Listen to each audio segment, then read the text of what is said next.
like to now call Danny Goel to come on, and he's working in an interesting startup, PrecisionOS. So Danny, over to you when you're set up.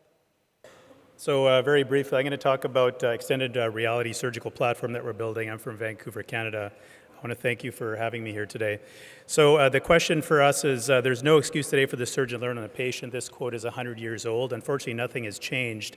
Here's a famous quote, and somebody you'll know, that he fails sometimes and succeed others, and it's part of the package. And this person is Sachin Tendulkar, who you know very well. The problem in medicine is very clear that medical errors are the equivalent to 4 777s crashing daily. But the problem with education, medicine, is it's a 400-year-old problem where we train with cadavers and specimens. This is 1632, 1846, 1920, and 2019. This is how we practice medicine. The problem is when you're a surgeon like I am, we learn from textbooks, then you transfer your knowledge into the operating room and you use these surrogates like sawbones, cadavers, simulators, lectures, etc. But they're expensive, they're not available everywhere in the world, and they're not effective. And the problem is what we need, as Sachin mentioned, others, we need productive failure. You need to be able to fail at something to become really good and be successful. Unfortunately, most of what I'm going to tell you today, you will forget in 1 week. This is a forgetful curve, it's called. And so most people will forget unless they have an experience. So we refer to that as experiential learning. Now, as a surgeon, you can position yourself in position A, B, or C. The person that's going to get the most out of this operation is the person in position A, B, and C, less likely. These are the concepts of learning that we fail to understand, where you learn something over time. It's interleaving. You have variation in skill and deliberate practice. You're allowed to repeat the problem and the solution. So again, I compel you and ask you, who's the person that's going to benefit the most in this operating room? It's going to be person A. The data is very clear that if you're a high-volume surgeon, your outcomes will be better, but I compel you to say this person will not become a PGA golfer just because he or she hits 1,000 golf balls in a day. You need to be able to have a specific type of practice, and that's what we talk about in virtual reality. Most surgeons, when they become faster, what happens is their performance declines, and subsequently the quality decreases. So I'm questioning myself and all my colleagues and saying, are we as good as we think we are? We're on the impetus of change right now. This is Moore's Law, and this is referred to as a great inflection of medicine. And only now we can sit in front of you and stand in front of you and talk about how special the technology is. Marty Cooper invented the cell phone in 1973. It took him 40 years to get to where we are today. Now there's 1.2 billion cell phones in India alone. Back then he thought that nobody would have a cell phone. Thomas Watson thought there was a world for 5 computers, and this is the first virtual reality simulator back in 1920. And here it is today. This is one of our partners. Facebook has created this Oculus Quest.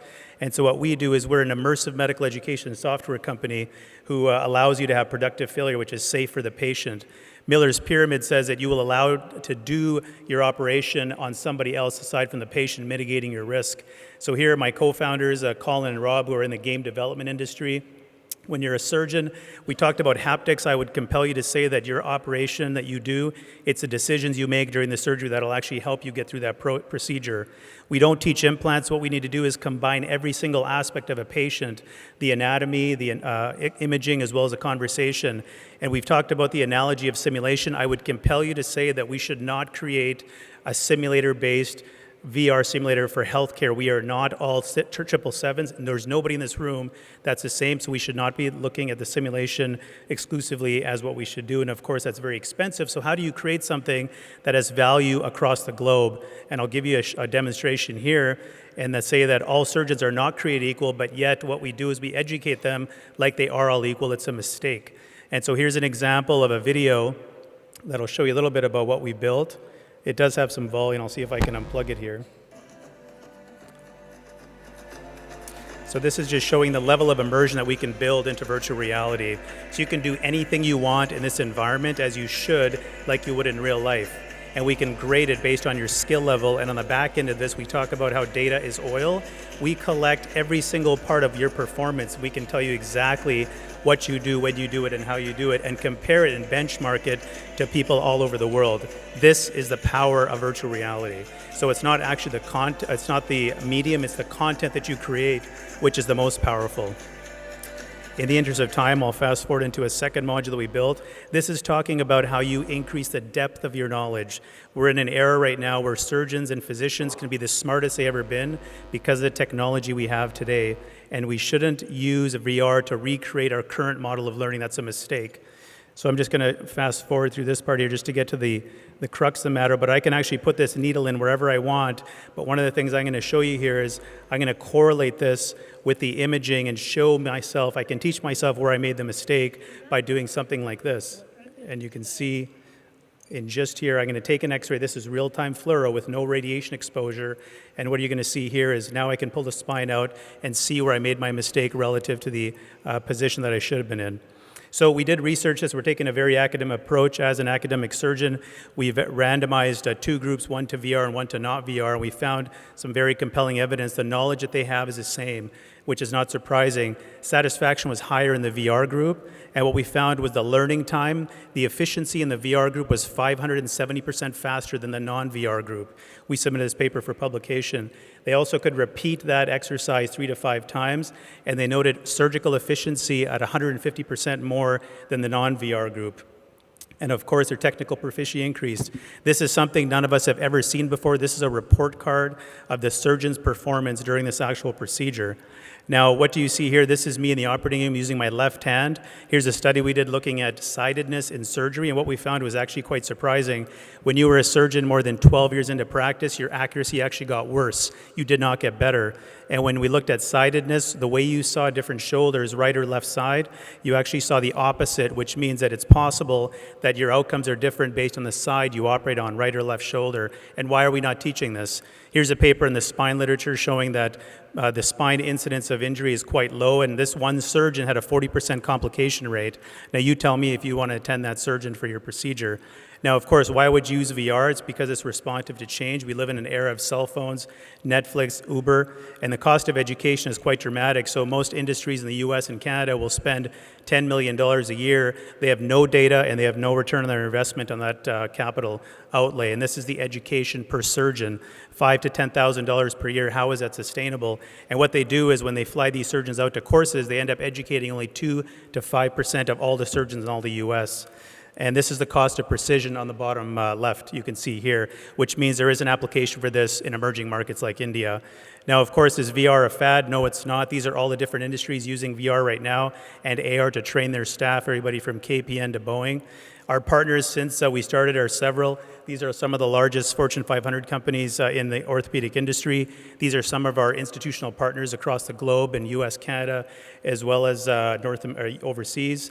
These are some of our partners. The AO Foundation is our exclusive partner. They teach 800 courses every year across the globe on orthopedic surgery.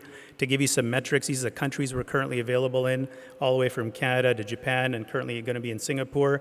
This is the statistics of our first module that we launched. We had 300 uses, 63 hours, 39 cities in 7 countries, and delivering a superior form of education. And of course, the net savings is equivalent to 2,000 lakhs, which is $2 to $3 million US. Now, of course, this is fine for the patients of tomorrow, but what about the patients of today? We also create a second vertical, which is to teach the surgeon now what to do in the operating room, and this is called our AI-based surgical platform. This is the normal workflow of a patient in the operating room. You actually the patient enters the hospital, they get a CT scan, and eventually they get surgery. But this here is a stress curve for the surgeon as well as the nurses, and this is a psychomotor curve. So stress is inversely related to your psychomotor skill. The more stressed you are, the worse your performance will be. So our platform takes a CT scan, puts it into a VR platform where you can actually do the procedure. The surgeon gets to do the operation before they do the operation, and what that does is you mitigate your stress curve. You actually have your stress beforehand, and it increases your psychomotor skills. Here, tell me where you would want to be. Last slide is just showing the preoperative planning tool. I won't show this in the interest of time, but it's an AI-based algorithm. It'll tell you where to go, where you need to be. So in conclusion, less complications are better for the whole system. It's better for the patient. You return patients to a productive lifestyle. It's a standardization of care. You minimize your standard footprint. This is a relationship we just got into recently with this corporation called Sign International. We're going to be providing VR for 350 hospitals in 53 countries. These are the lowest middle-income countries in the world. They need this more than anybody because when the mom or dad go into poverty and can't work, everybody gets driven down into poverty. So I compel you to say that medical training today is failing us, and we need to create a surrogate that actually makes sense where you can actually fail in a safe environment. And I think we've reached that, and I'll conclude with this quote here. The field of medicine is rapidly advancing, as the most rapidly advancing emerging industries. It has impacted the lives of billions of people, but to ensure these advances are achieving maximum potential, that cannot occur until we reevaluate, enhance, and question the antiquated transfer of that knowledge. And I won't show you this video of my son in the interest of time, but basically what it's showing is that he is questioning dogma. So this is the first time he's ever seen a beam of sunlight. What he's going to do is he's going to reach for that beam of sunlight thinking he can touch it because he's questioning what we should always question, which is a dogma of the world. Thank you very much.